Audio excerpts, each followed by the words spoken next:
Hello everyone and welcome to our 7th meeting. My name is Maya and I'm one of the coordinators of the RItrainPlus community of practice. To just start today's meeting, I just want to present a bit again with how our RItrainPlus project is going and what the community of practice that we're building with within this project is actually doing. The RItrainPlus project is an European Horizon H2020 project that brings together research infrastructures, core facilities, business management schools, and European universities with the aim to kind of transform the access and empowerment of human resources for national and international scientific facilities in Europe. And in order to reach these goals, we have planned several activities throughout the project duration. So in addition to designing and delivering a specific cross-field executive programs at the postdoctoral level, then a trainer's kit and a coaching program for managers. We're also developing a community of practice to structure opportunities of knowledge and best practices sharing for a peer learning approach. So the RItrainPlus community of practice is basically an online forum that offers open discussions about the challenges that rise about specific managerial and operational issues within research infrastructures and core facilities, as well as user-generated content.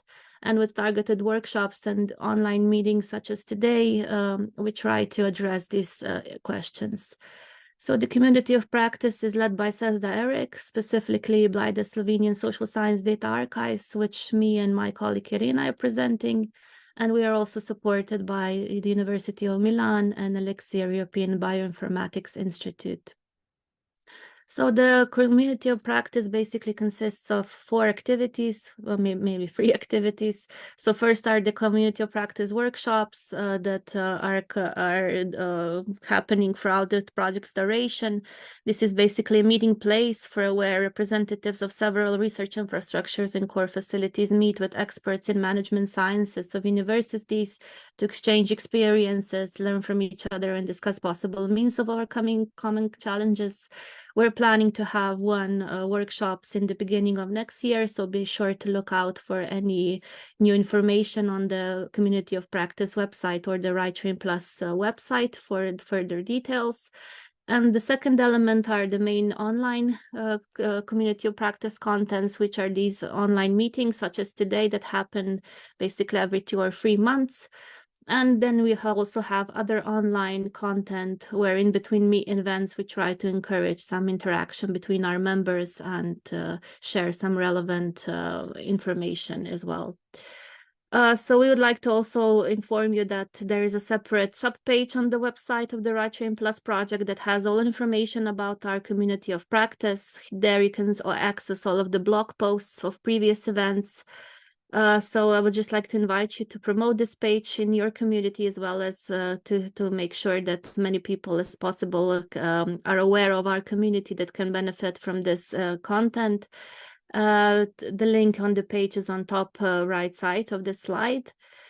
So before I start today's meeting, I would just like to invite you to actively participate in our group. And if you haven't done yet, so please apply for membership using this link and share your experience and possible dilemmas or questions with others. So now we'll give the word to the moderator for today, Sebastian, who's going to present to you today's topics of today's meeting and introduce today's subject. So I don't know, Sebastian, if you want to share yourself or I share for you. It's your call.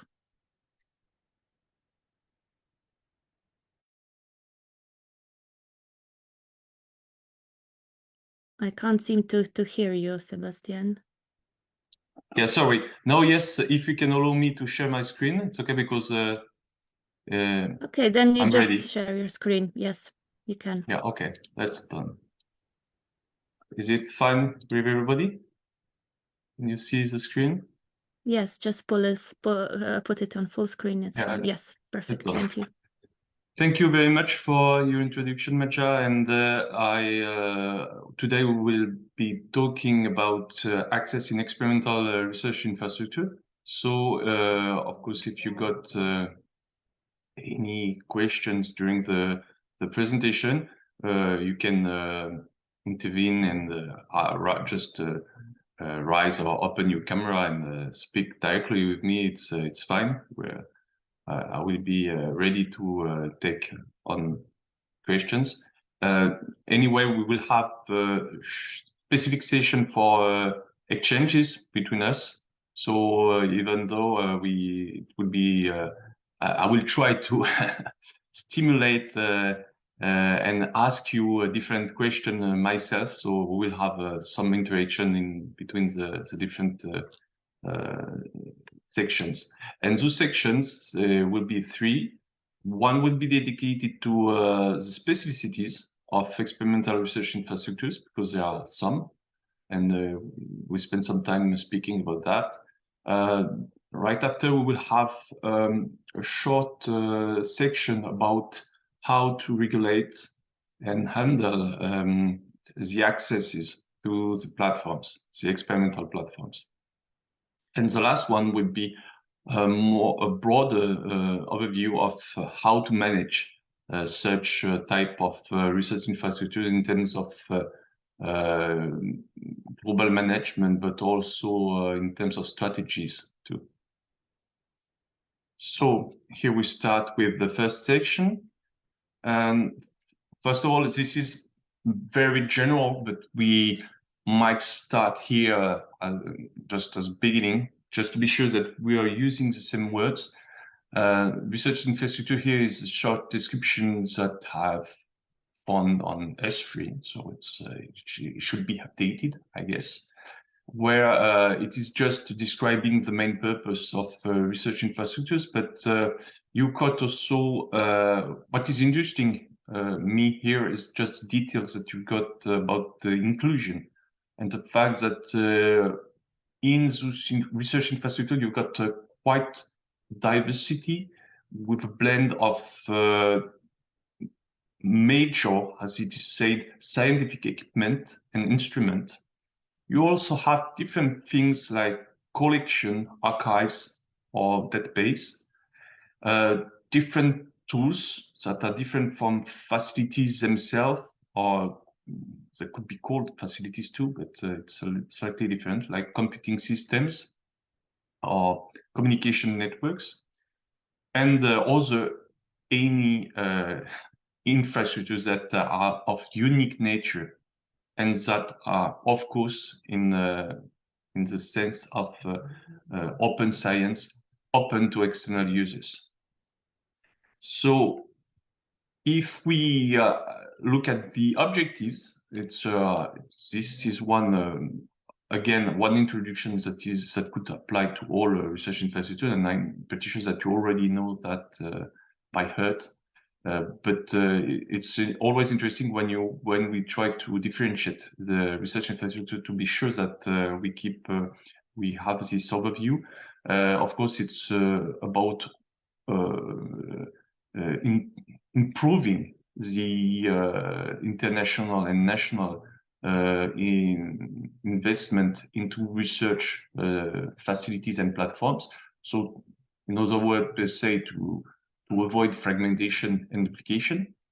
But there are also things that go further than just this avoidance. It's about coordination and the fact of working together in the use, but also in the construction of other larger structures. And this is definitely true for a lot of experimental research infrastructure.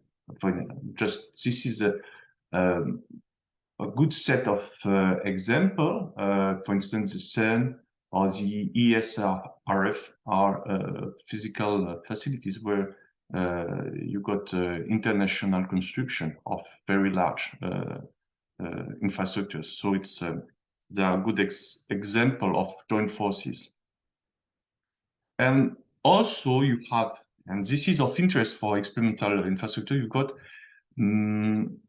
interaction with the industrial sectors, and at least making industry be aware of the different opportunities and research services that could be available. And the last one, that is a more peculiar one, which is about the science diplomacy. So I will not have extended comment about that, because I'm not very knowledgeable about it, but I think it's more recent one, this one.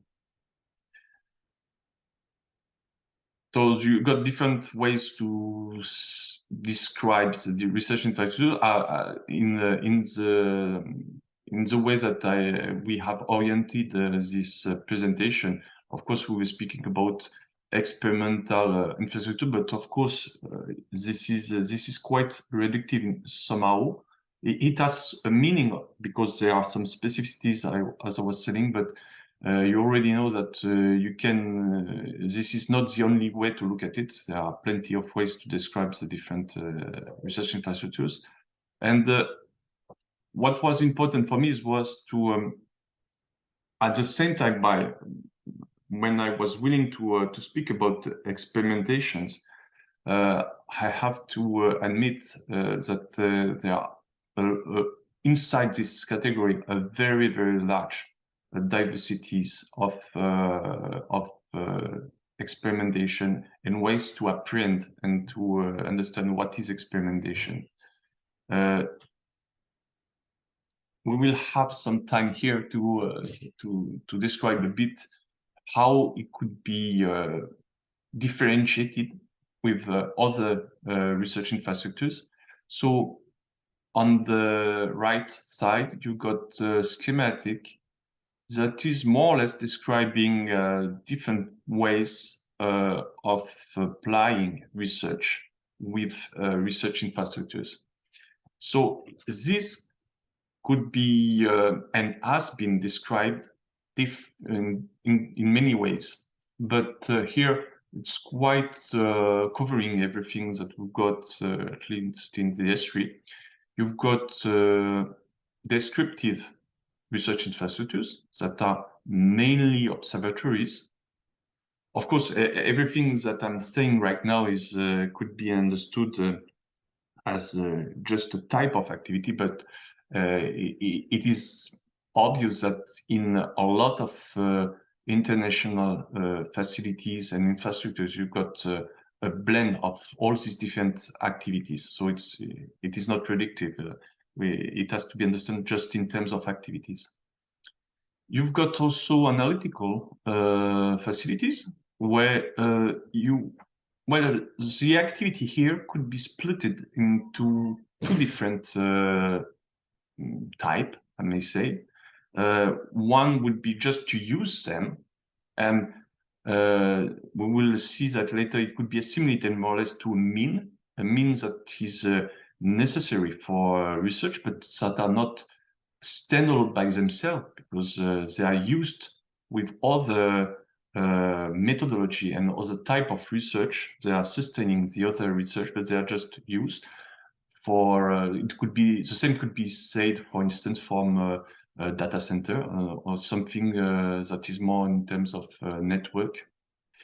And you've got another type of activities that is more oriented regarding the methodological development, and you try to have new tools, new methodologies, and this time it is more connected to experimentation, because you try to create and generate new tools and new methodologies.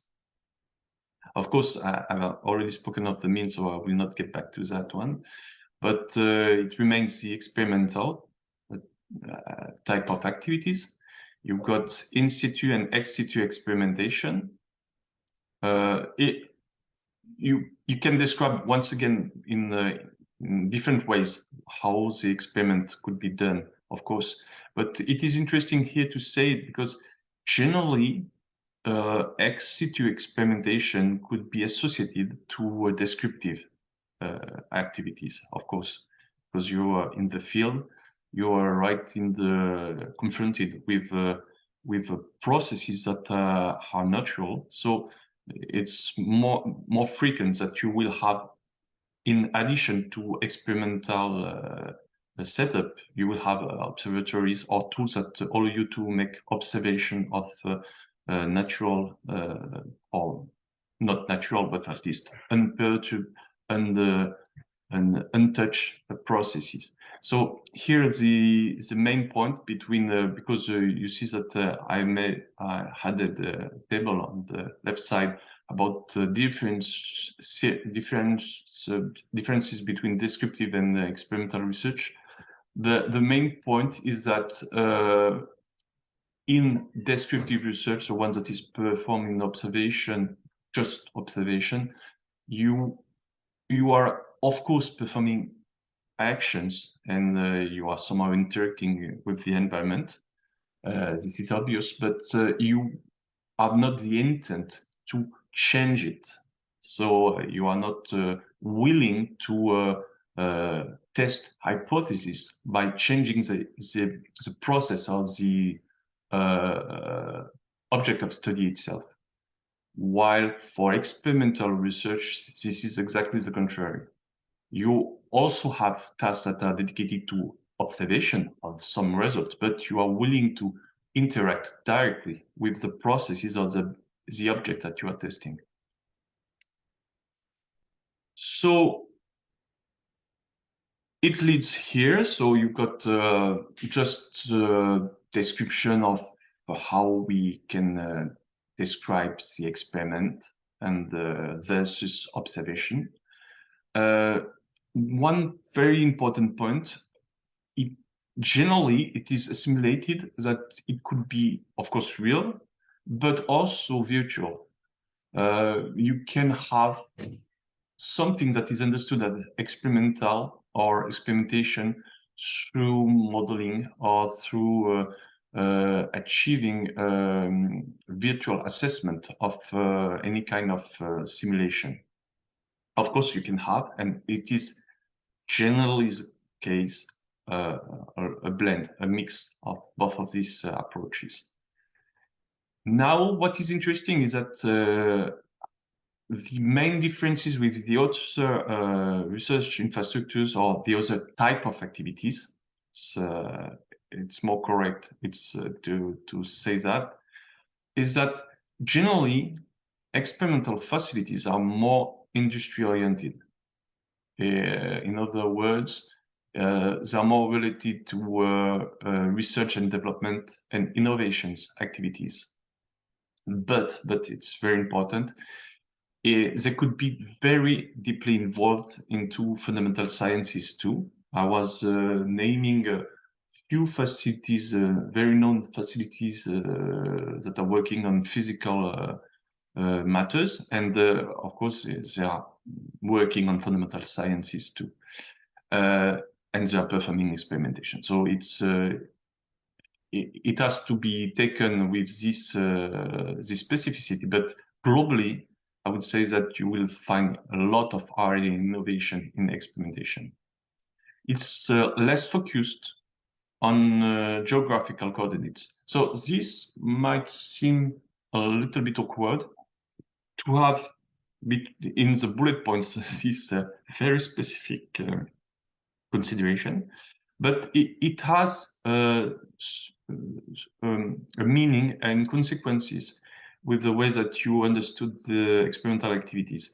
Because when we say that, it has impact in the way that you understand and you make valuation of the results and data that will be produced by the research infrastructure. Globally, what I want to say is that when you're performing observation, you will yield data that are that could be labeled with geographical coordinates and also in a time frame. So it makes sense. And afterwards, you will have a very more specific description about the data that will be produced. But everything is more or less rooted to geographical coordinates. For experimental facilities, generally, once again, for instance, if you are just to make a contradiction, but to give you a sample of things that are contradicting this point of view, you have a test bed where you can perform experiment and where the geographical position coordinates might be of some use, or at least is normally used to qualify the data and the things that are performed into the facility. But one might agree that there are less consideration about it, and generally it's not the key that is used to compare the data between one another. So it's not of utmost importance as it would be for an observatories. The last point is about the services. Of course, every research infrastructures, as they are open outside, should provide services. So I will not say that just experimental activities have services, but what might consider that the services that are provided by experimental activities are a bit wider. Because you are generally involving physical accesses to the facility, and it is including what was described in the first point. What I mean is more project and R&D and innovation approaches that generally require, I would say, specific additional services. So you will get just more diverse set of services. So this is a very basic overview of the type of things that you will encounter with experimental research facility. On the left side, you have very, very basic scientific method that is giving you an overview of a cycle that could be applied to any experimental approach. You have, of course, the observation, the fact that it will raise questions, and you will have a research topic area where you will emit or produce some hypotheses that will test. And if you are fortunate, you will get data from those experiment or test. And then it will induce conclusion. And once again, you will have new observation or new question to add and to repeat the cycle to go further into science understanding or progression, I would say. But this is, I guess, not new for you. It's something that is quite common, but I just would like to draw your attention on the graphic that is on the right side. And this is more related to what I was calling specific matters that are related to the experiment. Generally speaking, when you want to perform an experiment, you want to have some consulting, because what is happening is that while you will be accessing a facility that is performing experiment, generally it's quite common that you will not be an expert of the tools and the methods that you will be facing. It might happen, of course, but generally more than half of the cases, you will have, of course, a good understanding of what would happen and what type of experiment you will have, but you generally need some assistance about how to drive and to lead your experiment inside the facilities. By the way, this is a very important point. We will get on that later, but the facilities that are performing experiments and that are opening the door to accesses, generally they can deploy different type of accesses. It could range from just giving you more or less the keys of the facilities, and this time you're full knowledgeable about the technologies that would be used, and you have been pledged about it, and the facility owner is quite confident that you will not destroy his tools, and well, you have the facility for one day, for 1 month, whatever it is, and you will have to perform the task by yourself. And it ranges from that point to another point where more or less you will be at the facilities, or you can even be in a remote place. And well, you will just ask and follow the experiment that will be handled and produced by the facility owner himself. And in between, of course, you got variations of those configurations. And you've got also different things like consideration about the sample selections, which could be, of course, found into observatories. Specific consideration about the data management, but we get later to that point. A lot of computing and modeling that might happen, because one important point to understand with experimentation is that in the majority of the cases, you try to generalize to scale up the knowledge that you will get from your experiment. And of course, you can just have the result, but it happens a lot that you will ask to have some modeling or some deeper simulation of what you were experiencing. And this is a lot of time a service that is attributed to experimentation with statistical analysis and other things that are related to reporting and presentation. Once again, a little bit stronger, I guess, because if you are not so much knowledgeable about the tools that you will be using, you need the support of the facility owners to have a clear understanding of the results and the interpretation on the first degree at least. So these are the kind of services that could be given without any specificities related to the scientific fields that would be used. And from all this consideration, you got different consequences. Of course, you will have facilities that are more sensitive to market and trends. And when I'm saying market and trends, it encompasses at the same time what would be attached to industrial activities, but not just that. It will also include what has been developed in terms of R&D. In terms of tools and means that are at disposition, at hands in the facilities to be employed. This is very important because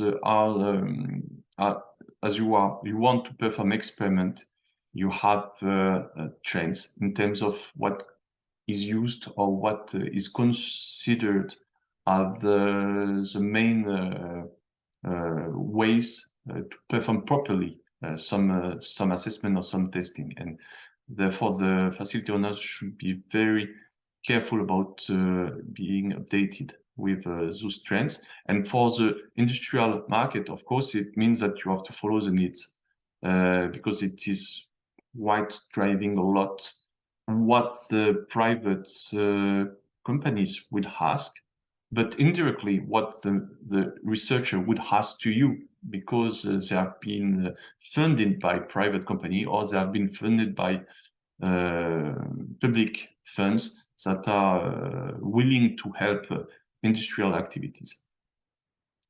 You need to work out your service portfolio, as I was saying, to define it clearly, properly. Of course, it induces that you will have very strong cost calculations and accessibility management. You need a business model. Of course, this is something that is needed for every type of research infrastructure, I would guess, but it's not exactly the same intent and the same complexity, because generally speaking, some broad observatories will have to look for public funding because of their intrinsic nature. They have to be funded by public funds, and therefore there is some work to be done. And and you have to look for those funding, so it's not trivial. But the things about getting the money, as complex as it is not the same as trying to be present into a private model with private partners and commercial activities. And you might have those, of course, even in observatories, but they are quite reduced. And in the experimentation world, it's very more common, and so point it could be the major part of the facility work. So you need a business model. You need to know how to interact. And of course, the intellectual property management, confidentiality, and contractualization. Regarding data management, it's due to the fact that there are a lot of private and industrial involvement, there were not some strong culture about fair deployment in those type of activities.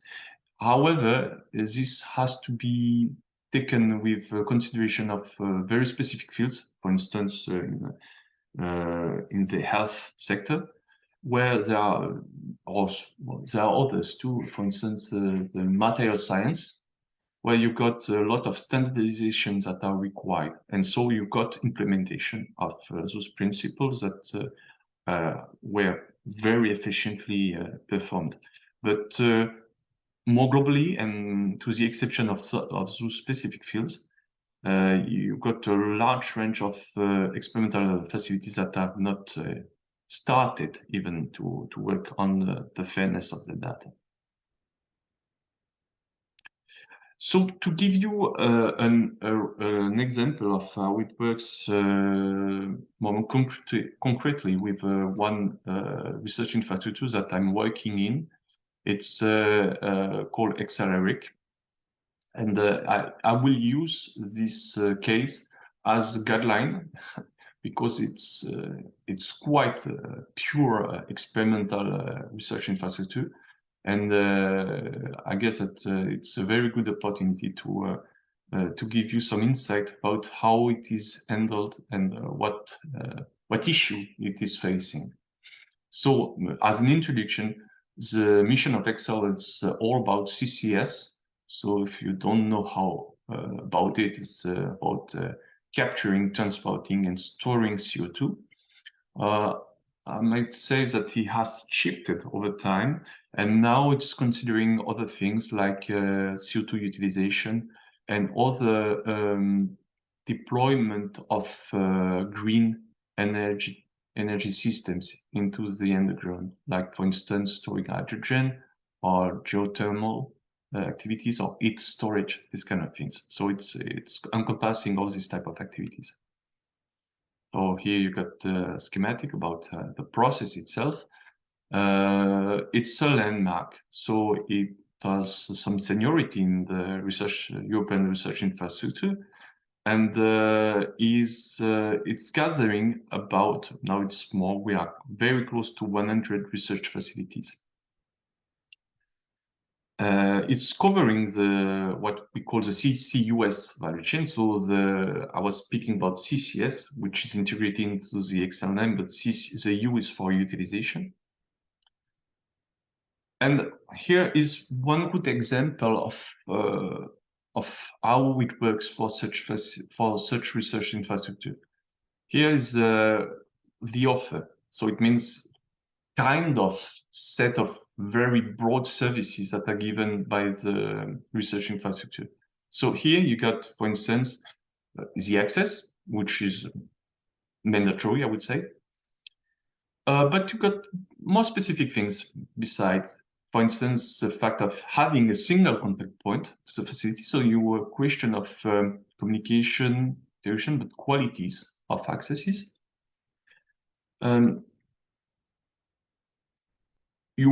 We are speaking about commercial application, and also the fact that we are sensitive to the CCUS deployment in Europe and worldwide. So this also might ring a bell about the fact that we are sensitive to a market. In that very case, it's a CCUS market. We're coordinating CCUS research infrastructure. So this is one of the key points that was also listed into the goals for research infrastructures. And but here it's important because when you are speaking about deployment of a food chain in the industry, the cooperation is very important because you've got a bunch of different partners and as a private company mainly, they're not sometimes very easy to coordinate their action. Increase research mobility, researchers' mobility. This is quite a broad service, I would say, that you can find in any other research infrastructures. And also improvement of the competitiveness of Europe industries and SMEs. So once again, a very strong orientation towards the economy and the industries. Oh, something is missing. That's weird. No, anyway, yeah, that's weird. There is the operation center that is in Trondheim, in Norway. We've got a set of different, nodes that are reflecting the country. So here you can see that you've got at the present time 5 countries, what we might call 23, but now it's 25, I guess, facility owners that are that having for a lot of the many facilities. So that's why we've got about 100 facilities.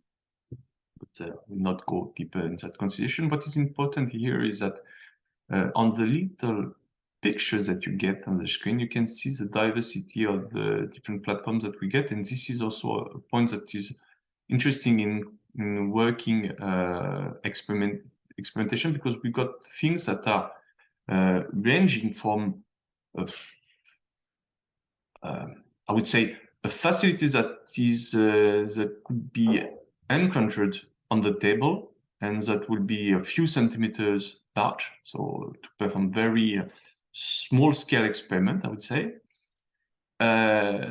Sometimes you have to consider that it is not just fundamental research. You can be pretty much applied with a small scale experiment. It is not always related, but globally, yes, we can consider that upscaling it to some point when you are reaching the pilots, what we call the demonstrators, and full scale. Of course, you are upscaling it, and we got also very large facilities, and it's not listed here, but we also have boats and airplanes, things like that. So it's you got quite a bunch, large diversity in those things. So this is the first sequence when I try to ask you things and to make you react. So if you are still here, I would like to try to ask you if in your research infrastructures, how you classify them in terms of activity. So of course, it has not to be one specific type of activity. It could be a blend, but how would you describe your facility in regards of what I've been talking here? So I don't know if the people, yeah, you can of course open the camera and just speak, because we are very few, so don't worry. If Daniel, I saw that you were opening your camera, so if you want to interact, you yeah. Well, I was just going to say, I'm sorry, because it's difficult to recall let's say every single slide and how you were describing some of the things.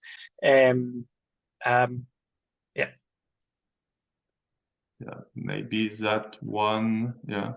Yeah, I think this one. I mean, I guess sometimes it's difficult to just put it in a single box, right? I mean, I work at EBI, at the European Bioinformatics Institute, and I would say it's experimental, but it's experimental dry lab. So, I mean, it's also a lot of services provided, but you have both things. You have services provided for the community, but you have also research teams, but they are dry lab. So would it be something between experimental, descriptive, and analytical? Like I'm not sure how to put it in a single box. Yeah, but I mean, just as I was saying, it's more describing activities. But of course, for instance, in Excel, I was telling you it's a very huge experimental research infrastructure, but you have a lot of, for instance, analytical facilities. You see, Yeah. So it's and we got means too. So it's a blend. Yeah. I mean, I guess it's quite big, right? I would say. Okay. We got also Hannah. If you want to, no, we are not hearing you. Sorry. Good morning. Good morning. I'm from Miri Eric, the microbial resource research infrastructure. I would say that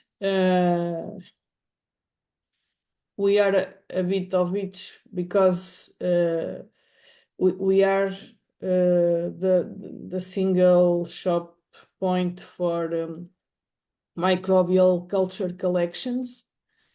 And on top of that, we aim to build tools that facilitate the characterization of these specimens, so the specimens in the collections.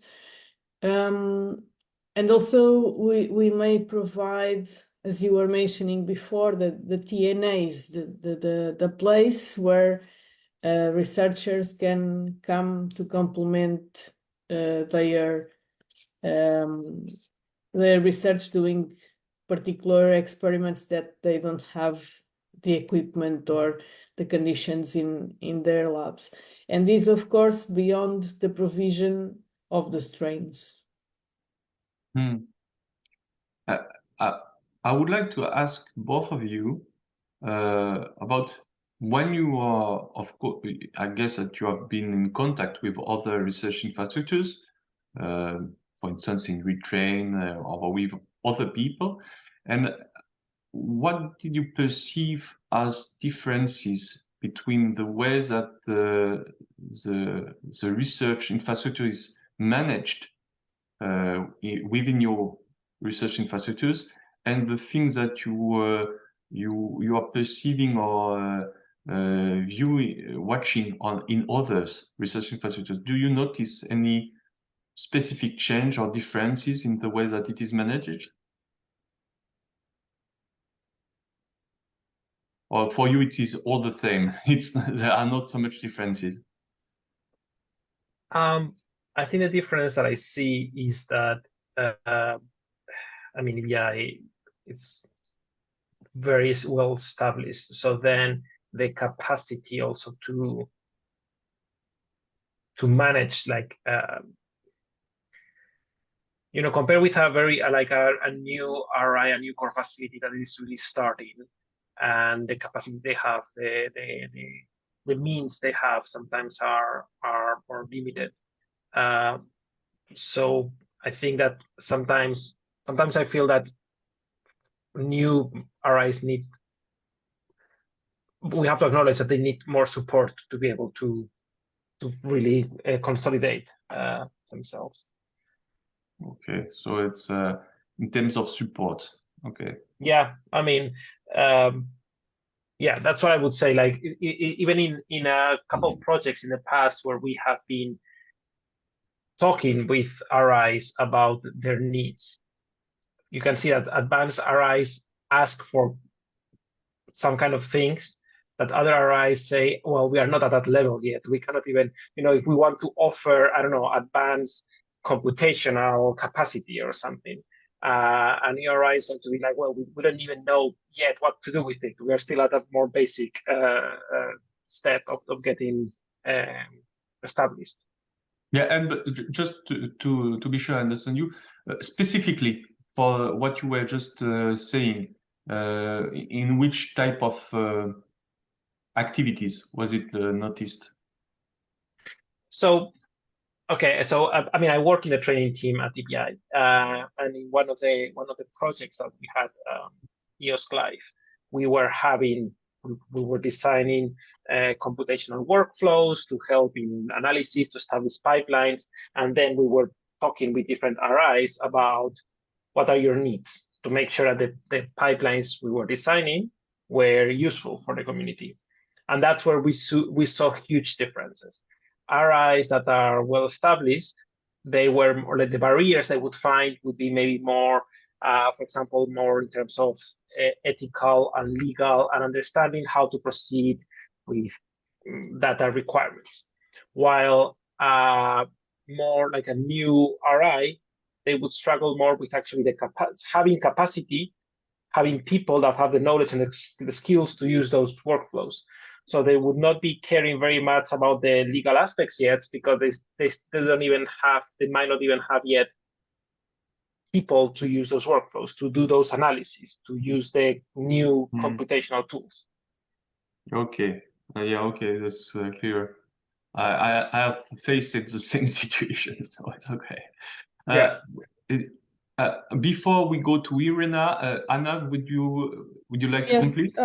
I would like to say that, or I would like to add maybe a different perspective, because we were talking about management, and from my point of view, the research infrastructures are complementary. They don't need to provide the same services, otherwise there wouldn't be a roadmap. So my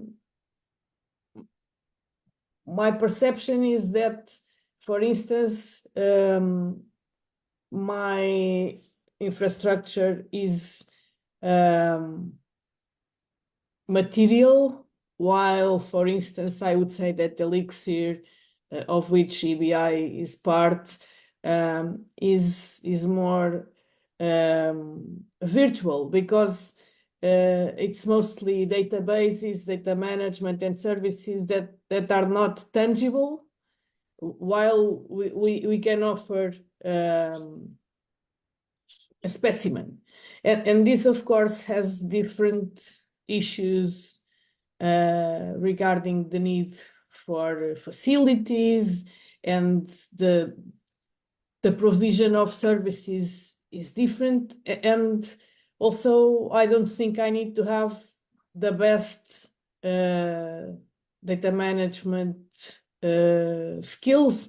I may partner with others. So I see that in the management of the research infrastructures, there are specificities that are related to the thematic that they approach. For instance, at the first sight, your infrastructure is a very different one than Miri.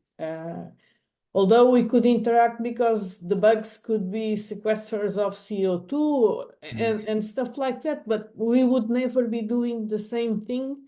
So our service provision would be different, thus our management towards the services would have different needs and different features. And I think that's, well, at least it was my expectation when coming here, is to learn these complementaries and seek where we could collaborate and learn from one another.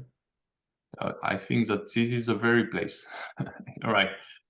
Irina, you would like to say something about it? Hi, hope you can hear me. I would just like to, again, add another perspective here than you already discussed now, especially when we're talking about the new research infrastructures.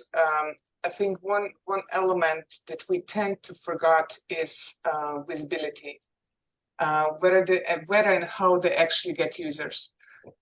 because we will always have a certain amount of colleagues that are following us, and if we are building a new physical infrastructure, and as you're also now saying, so I'm coming from CESDA archives as colleagues Maya and Anna, and yes, but these are always limited to something that you start with, and kind of an element that we really tend to forget is that we need to have a path of how to gain more users in the timeline of our projects and work. And I see especially in large physical infrastructures that are also really costly, that they struggle later on in the time, like 5 or 10 years, to get sufficient funding, because they have difficulties reporting the amount of usage of all the infrastructures and facilities that they would offer in this case. And yes, I think it is a bit different for us that are doing things virtually, especially now that we can actually deliver some of the things, but some challenges are the same, regardless of the discipline that we are talking about. We need to work with standards. We need to work with different access regulations. So there's always going to be some of these, let's discuss how I'm writing access policies that we could do jointly. But yes, there will be some specificities in all these workflows and protocols that will be specific for the discipline, for the country. Also, we notice that depending on where the actual infrastructure is located, it might be different. Just a thought on these to add to the discussion. Thanks. Yeah, okay, but I think it's right in the it could be directly linked to what Anna was just saying. I mean, it's complementary, I guess, because of course we can be connected and somehow share differences and try to strengthen our global work together, because some of us, I mean, when I say us, it's research infrastructure, are more evolved in, for instance, myself, we were talking about data management, but data management, we got observatories that are pretty well advanced in that matter. And of course, they can give a lot of counseling about the way to manage that. But it's different, of course. It's not exactly the same as they're doing. But at the same time, we even if we are very specific issues, there's a lot of similarities, as you were saying. And this is fortunate because, of course, we have to work together, so we have quite some common ground to some places. I will jump to the second section because the time is running. Thank you for this intervention and the experiences that you are sharing. Now we will talk about we're mentioning them, the accesses and the transnational accesses, but it's broader because you got of course very specific issues that are related to the transnational accesses, but you have also a lot of things that could be associated to just accesses. Yeah. So, of course, transnational accesses are more clearly defined because it's used by the funding programs by the European Commission, namely, for instance, in the InfraDev projects and fundings. And therefore, you got, of course, it has to be international in Europe, but it could be also outside Europe in some cases. You can have also, as I was mentioning before, physical and the remote accesses. Of course, with the COVID situation, the remote accesses were very strongly recommended and enhanced by the configuration.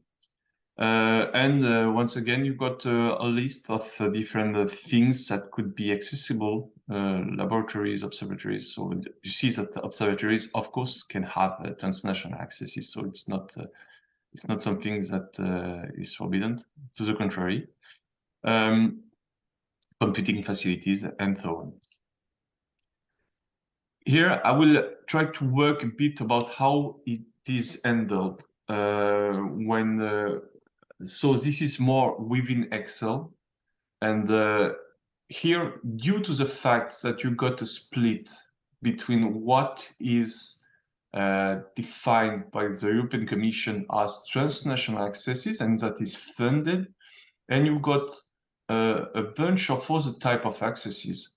For instance, something that could be commercial without any public funding, but something that could be also collaboration, direct collaboration with a partner where the facility owners are themselves investing into the accesses and the research that is done. And on the other side, of course, you got the things that fall into the specific management of transnational accesses. And here you've got different things that could be performed. It's the main point is that you have to go through a peer review process. So I'm sorry if I wasn't clear here, but of course, when I was saying about the different accesses, you got the ones that are declared, the ones that are not declared. So this is important too. I have to be a little bit more specific here because you have sometimes facilities that are covering a very broad range of activities. And depending of the research infrastructure where they are listed on, they might declare or not some of their activities. So that's why it's written down here, willingly or not. Sometimes it's just something that has not been declared for different reasons that are, for instance, the support that we were mentioning before, but it happens also. But anyway, between these accesses that are not declared and the ones that are declared and that goes through what we call a direct procedures. So it means that if you got a commercial activity or you got a collaborative project, you just have to declare it. Yeah. The other things as I was mentioning is a peer review procedure. So it means that you can have it called in many ways in different research infrastructures. The thing is that the intent here is to have something that a procedure, a way to handle those accesses that is open in terms of open data, not just open science, but open data, and the way that you're performing the things in an understandable and good behaved way, I would say. And this peer review process is just qualifying the steps and the way that you will assess the demands and how you will classify and prioritize them through the procedure. This is quite a complex schematic, but don't worry, I will get through that one. There are things that are more important than others. Here, just to start with something, would say that you have participants or players. You got the users, of course, that will use your facility. And you got, of course, the facility owner that is displaying accesses to its facility. And once again, you've got different ways to interact. You can have on the right side, as I was mentioning before, direct procedures. So you can kind of negotiate with the facility owners how you will access the facilities. So to put it bluntly, it's globally what a lot of you have been doing with external or partners. You just, before any research infrastructure's business, you just make a negotiation, make a contract, and you work together on the project. you got another way that is the peer review procedure. And here you have to be a little bit careful because you got 3 steps. The first one is to go through the procedure itself. So it means that you will have to answer some questions to somehow prove that your demand is filling the request that was assigned to the call for the transnational access, so that you are in the right place to ask the access. So this is done through a proposal that is validated. And once it is validated, of course, you will have a step of contractualization. So here is the last part. You got the third player that I did not mention before. It's EXL ERIC, so the research infrastructure itself. And the OC it's for operation center. So this is the main place where you are dealing with the outside. And here you got 2 sets of agreement that are very important. You have the first one that is between the facility owners, the 3 players, in fact. It's called the access policy. So it's giving you the main rules that will apply to all these players.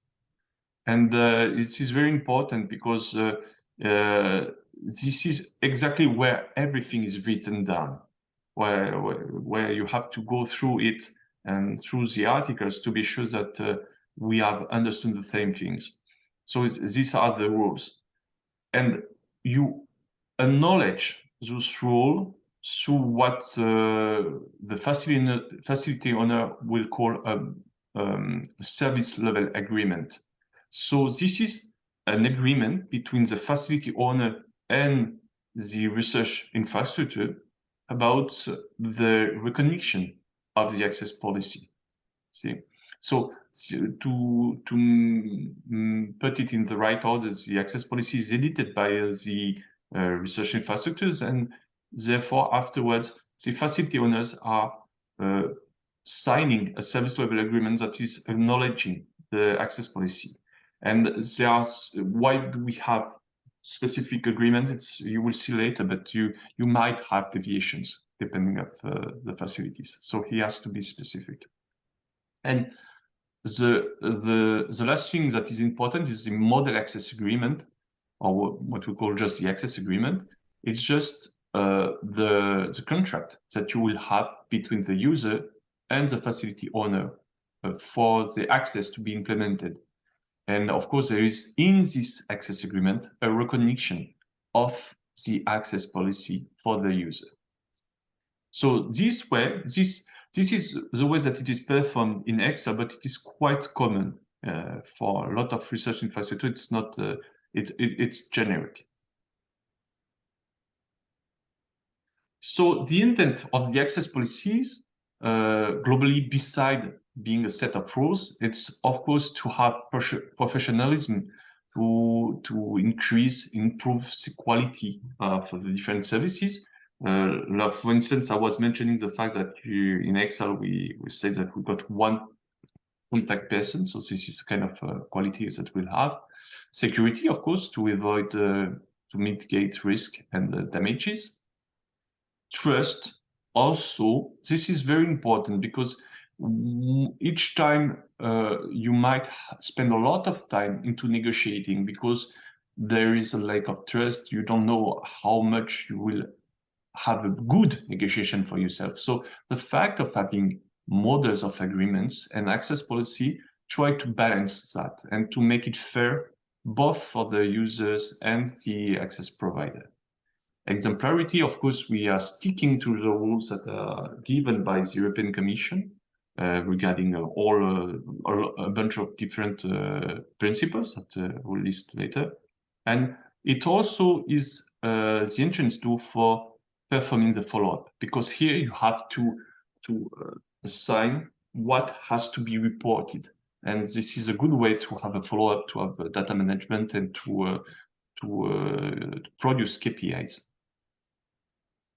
So, for instance, this is just an example. We will not detail all of them because you know them quite well, I guess. You got principles that all research infrastructures has to stick with: open access, fairness of the data, confidentiality, implication, and so on. This is an example, because you've got, of course, a lot of different sections about what type of thing you might encounter in such policies. For instance, the commitment.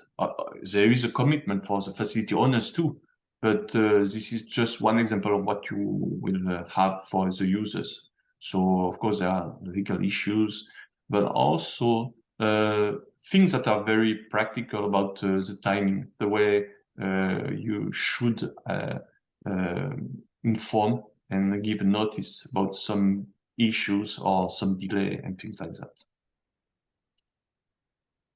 Here, for instance, are the criteria that would be used for the peer review I was mentioning before. So you see things that are more or less obvious. For instance, alignment with the application, the quality of the application gaining its significance, and so on and so forth. And of course, you got also different regulations that are not listed here, but that are related to the fact that if you misbehave, you will be blacklisted and things like that. So there are also securities that are given to the facility owner. This is also an example of service level agreement. So you see, you've got a section where you are describing the facility itself. So in one research infrastructure, when you've got more than 100 facilities, it's very important to be a bit specific about which one you're speaking of. But some of our partners used to put several of them together because they want to have the same agreement for several facilities, so it could be done also this way. And here there are the recognition, but you got also a section for deviations, because of course it has to be accepted on every site. So there is great care that is taken to avoid to be too much permissive here, but there are some flexibility depending of the configuration and the type of facilities. This is a sample of access agreement, just things that are related to the fact of naming and mentioning the access policy to recognize that you will comply with it. Okay, that's good. But other things that are more practical, like for instance the access number. This is very maybe it might be stupid, but when you have to list and to do some forensic for your data, the data that has been produced, the fact of associating the data with an access number, it's very interesting in terms of administrative management, because you can see exactly how it was funded, when and who was doing it at the very beginning. So it's very important to start metadata's description here. And finally, not the least, I was speaking about the cost description. So if you've been performing transnational access, you have seen those templates many times. They've been actualized, but this is the old version. Still, there are a lot of things that are still applying. For instance, you have two sections. The one is describing as unit cost, and the other one is called more an actual cost. So there are differences. But one thing is important is that, for instance, unit cost needs to have at least 2 closed financial years to describe precisely how you will calculate the cost. So it's quite a little bit more difficult than the actual cost, but still both of them are quite used. So a quick session before the last run. A quick question for you. I would like to know, just one question this time, if you had any experience regarding transnational accesses in your own research infrastructures, and how was it going? Did you face any trouble?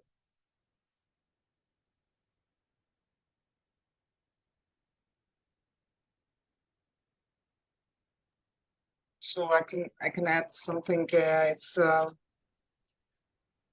we didn't so coming from social sciences, we have a bit different structure, and we usually don't charge for access. So it's I think there are different struggles. So in our case, it's mostly because users would want to have access to sensitive data. And that is more problematic. So it's a bit different element. GDPR, no? Yeah. But it's not only the access to the facilities. In most cases, even if it's physical access, I don't think that colleagues would charge it. So even if researchers need to physically come to the repository to do the analysis there because of the sensitivity. But yeah, it might be the case that in the future we'll need to actually evaluate the hours that somebody needs to work with the researcher at the time when researchers visit the facilities that we don't have at this point. And yeah, perhaps this for the start. Okay, thank you, Irina. Anna, you'd like to say something? So we have, in the context of projects, so the costs are calculated and embedded in the project, and we are starting another project that has a huge section of TNAs. Again, the costs will be covered by the project, but this is, I would say that from the management point of view of the research infrastructure, it is still new, and I don't know, it's the future, right? So I cannot share yet a concrete experience. I can only tell you that during the applications, the costs were calculated, and they will be supported by the project. Yeah, you had to fill this kind of forms. Yeah. Yeah. I would say that in one of the projects that is already ongoing, these things are already covered. For the new project, it would be very helpful, for instance, if you could share your slides so that we could see how it's already being done by other RIs. Yeah, of course. I mean, it was thought, and the slide will be shared. So don't worry about that. Thank you, Anna.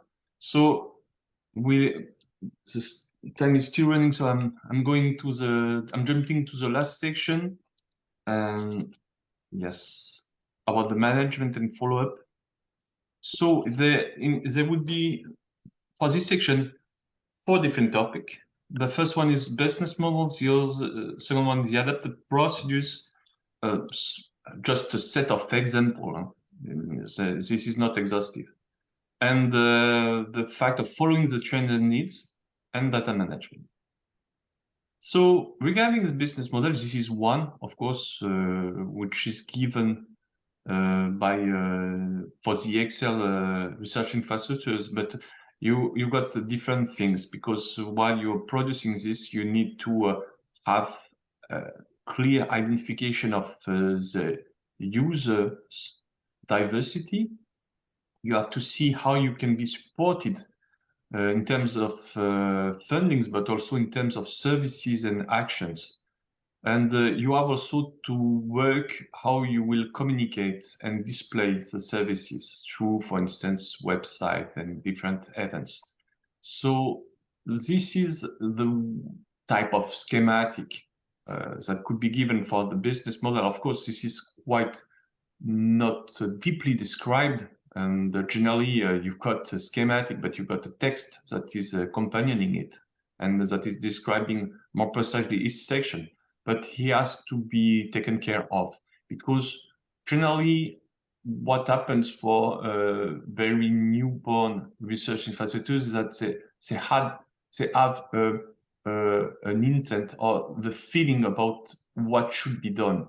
And it is not so far from the business model. But generally you truly need to go a little bit deeper and to write it down, because you might encounter some trouble and you just realize that you didn't take care of some of the sections, and it might be useful if you want to, well, to have funds and to work and to survive among the different research infrastructures. So it's really important.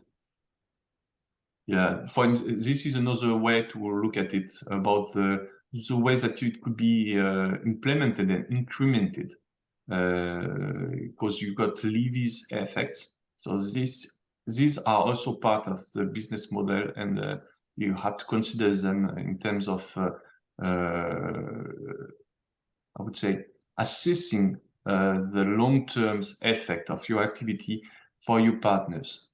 Because one thing that is important for research infrastructure is that at the same time, you need more users, as it was mentioned before.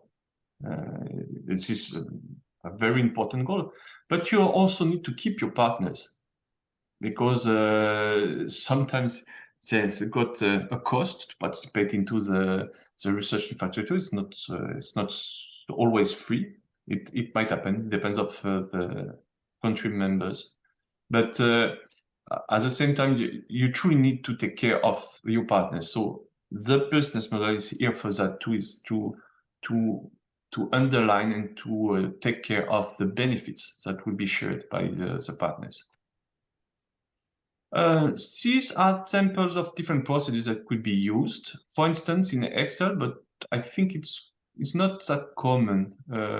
It's slightly different depending of the research infrastructures, but we used a description, a fact sheet that is always asked by a project where you want to have transnational accesses to describe the platform. So it's useful because you just describe the services that you will provide, and it might be some very important step for some facilities because they were not writing down the services themselves. So it's a step into professionalism, at least for academics. For the private partners, it's something that is very easy.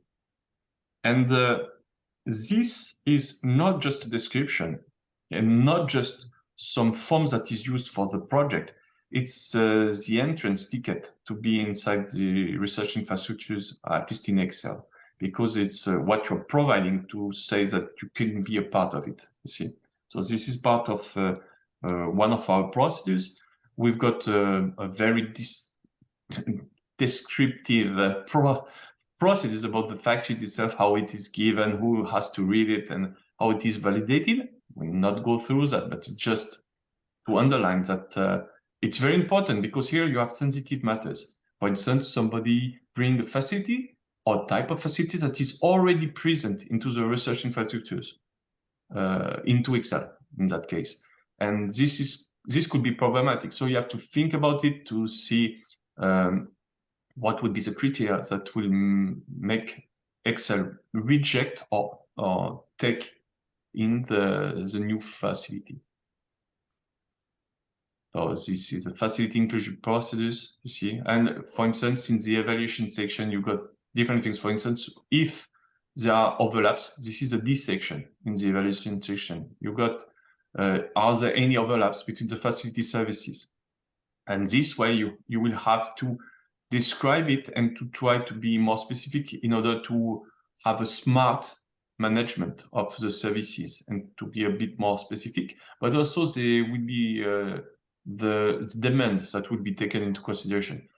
There is no harm in having a new facilities that are the same type of others if the demand is exceeding the offer in terms of research services. So this is a kind of thing and rules that apply to accept or exclude one facility.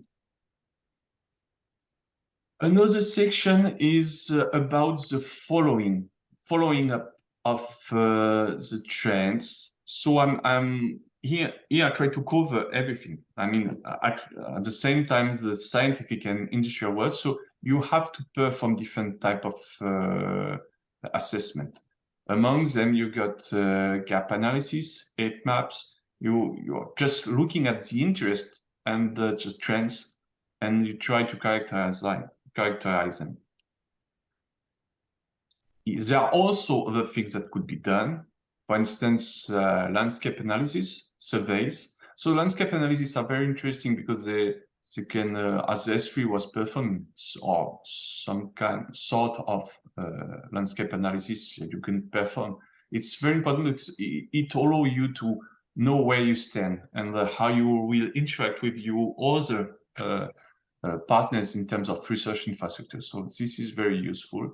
The surveys might be useful. There could be internal or external surveys. And it's important because generally the more knowledgeable about the technologies are your very partners. So they know quite a bit about it. So it's very good sometimes to just ask inside the research infrastructures what is new, what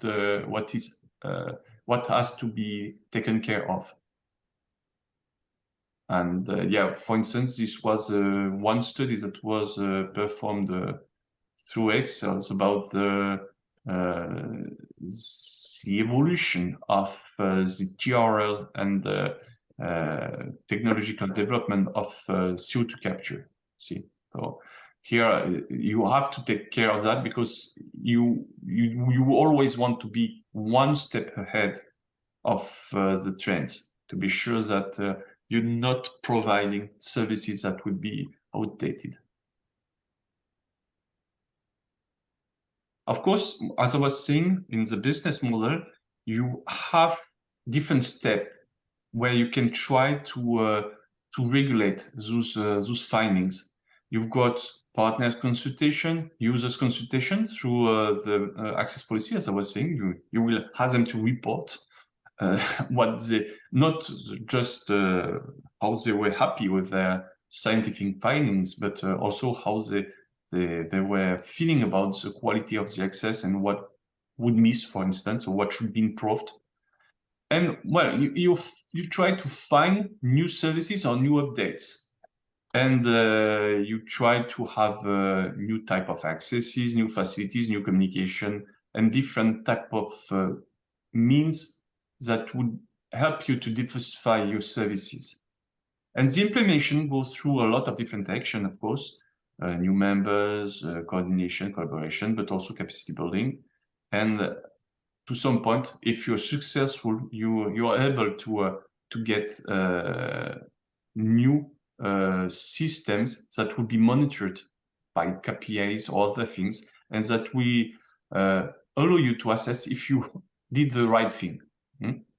So there is a virtuous circle. So this one, don't worry, you will not go through that one entirely, but it is a complexification, the true one that is behind this this former one. You see, so you, of course, to validate, to acknowledge some satisfaction or some data collection, you have to go through a validation of different assembly or technical teams, and this is quite a process that is hard to sustain, but it is essential. This one, for instance, is for IDP, so it's for innovation development plan. So it means that we try to keep up with any change and to try to upgrade anytime our services. And the data management policy, which is very important for the matter of handling accesses with private companies, of course. It's important anyway, but what is important for the data management policy is that, of course, he has to stick with what is mandatory. So we were mentioning principles into the access policy. Here we find them again. And like, well, the GDPR, open science and fair principles, these kind of things. You also have one very sensitive topic that is very common for experimental research infrastructures. It's about the distinction between public and external data. And what happened is that globally, it's not as simple as saying that it is commercial or not. Because you see, we've taken the precision of writing external data, not commercial data. which would be in opposition with public ones, but it's different because you can have commercial data that will be open to the public, you see. So it's more complex than that. But what is important is that you've got a set of different things that might hinder the process of opening the data. Among them, you've got, of course, national or international security matters. For instance, for nuclear infrastructures, it happens. And for other infrastructures that have sensitive data to work with. You have also what we call a very old and say persistent rule that is called the trade secrets, where you have the right to generate IP and patents, even through being publicly funded. So this is very, very tricky one because you always have to somehow negotiate it out to prove that it falls into the trade secrets and that you will not comply with open science at that point. And of course, the European Commission is very strict about it and want to be sure that it is not used in an abusive way, I would say. Of course, you've got the ones that are related to publication, and you've got embargoes that could be applied. Yeah. And the last one, but not the least, is that you just are not taking care of the data because it's already done by another community. And for instance, a good example for us would be the material sciences. We've got in Excel a lot of materials, and we've got facilities that are producing data toward materials communities. And the data are already standardized and shared in some of these communities. So there are no needs to duplicate it. So this is in a way related to what we were saying before, to have smart interaction with other communities and to not just duplicate everything. So, for instance, for Excel, the procedure is done this way. You've got data that are produced. You have to decide who is the ownership of the data, which is sometimes a little bit tricky when you've got external accesses, because if you are fully paying for it, or if you are just making collaboration, it might change a lot. It depends on the negotiation of the contract itself. Anyway, even if you got a clear view about the data ownership, the data manager might not be the same as the data ownership. So it has to be decided too. Generally, it could be, for instance, the facility owner, even if he's not the data owner, you see, because he's accustomed to the data types that is produced through his own facility. You ask yourself if you've got external or public data, and you've got different set of guidelines that I will not describe here that are more or less trying to get you to fair data that will be accessible through database. But the external data have, even if they are external, they're not included into open access. They have to stick to some small rules in order for them to be still usable at the end if they fall into the public data sets, which might happen through times. You've got also question of ontology, but it is the same as for any other research infrastructures. But the difference is consistent here, because what will happen is that we are not escaping through the global schematic of one, for instance, one that is quite largely used, it's observation and measurement. But the way that it is applied to observatories is very different from the way that it could be applied to experimental facilities. As I was mentioning, the way that you have to perform the ontology is different. You do not have, for instance, geographical overview of the data. You have to perform it through more accesses. And therefore, afterwards, you find the same thing as observation results and values. Just, yes.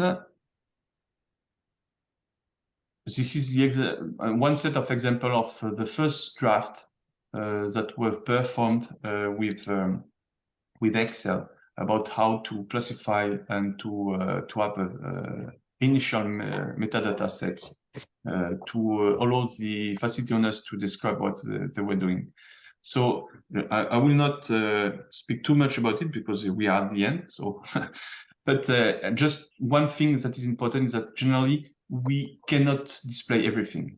We just link and describe as far as we can the metadata, but we have to link the data itself to the data owner, because what happens that in the observatory generally you got a lot of these things that could be described and that could be associated with one another, but with experimentation is entirely different, and so you cannot make those type of association. So there is quite complexity here. Okay, and I'm finishing. This is just a guide, and well, for the time to talk, I'm a little bit short, but I hope that you have enjoyed this presentation. And maybe, I don't know if Maja, we got the time to ask one question or if it is too late. I mean, you can, if there are participants that are willing to engage, of course, yeah, there is time still, so. Yeah, just one question. It's if, because I know already the answer, at least for, I guess, maybe Anna told us, but if you had any experience with private partners, for instance, question like intellectual properties and things like that with your facilities, in terms of access, of course. I would have a question, but it's not related to access, but it is related to data. For instance, when you co-develop something, or when you have your data hosted in a company or provided through a company, what precautions do you take? Well, it's first that they will acknowledge the procedure itself, so that we are speaking the same language. This is quite important. Generally, this is, you also have, I was not describing them, but you also have different rules and certification about the security that will be applied to those data. Security regarding the storage, but also security regarding the confidentiality that will be used. So, of course, it's at the present time, it's hard to go further than that. But if they want to, they can have some additional requirement into the agreement that will be signed with them. Okay, thank you. Okay, thank you, Sebastian, for this really informative and exhaustive session, and to all the participants that have been engaging with us. This is just to shortly note that this was our last event for the year, but we're planning to continue with these online meetings next year. So the next online meeting is going to take place on the 12th of January. We're still determining the topic, so be sure to check the notifications within the Community of Practice group and also on the website of the RItrainPlus and the social media. We're also planning to have an online workshop at the beginning of the year, so either January or February. So just a note that all of this information is going to go out as soon as we arrange them fully. So be sure to see all of these notifications. So thank you very much for engaging with us today, and hope to see you next year. Have a wonderful start of the new year, and see you on the next meeting. Thank you. Thank you. Bye-bye. Thank you. Thank you, everybody.